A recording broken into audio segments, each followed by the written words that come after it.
maamulka Somaliland iyo hogaamiye madaxweyne Muuse Biixi Cabdi ayaa saaka aroortii hore kula kalahay duqeymo aan loo meeldayin magaalada Laascaanood xarunta gobolka Sool halkaas ay ku sugan yihiin maleeshiyaad ka gadooday kana soo horjeedo maamulka Somaliland. duqeymaha ayaa saaka lala eegtay xarumaha isgaarsiinta, goobaha ganacsiga sida kaalmaha shidaalka iyo goobaha danta guud. qaraxyada ka dhashay gantaalada lagu garaacay magaalada ayaa waxyeelo ba'an gaarsiiyay xarumaha isgaarsiinta iyo goobaha dadweynaha ee lagu garaacay sida kaalmaha shidaalka. sidoo kale waxa uu galaaftay nafaf badan.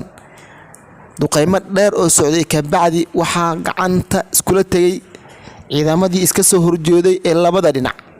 ilaa weli waxaa si toos ah u socdo xabada aanan naxariis lahayn kuwa oo labada dhinac isku ridayaan. lama ogaan doono waxa ka dambeeya saacadaha soo socda maadaama uu ka duwan yahay dagaaladii hore ee ka dhacay magaalada Laascaanood.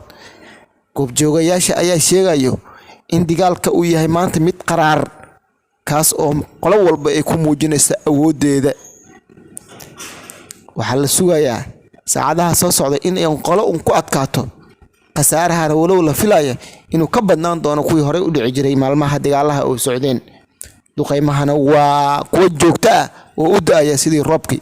waxaanu ilaahay kaga baryaynaa dadka shacabka inuu ilaahay ka badbaadiyo maslaxana dhex dhigo. wixii ku soo kordha kala socda xaqiiqa TV. Assalaamu calaykum waraxmatullaahi wabarakaatuh.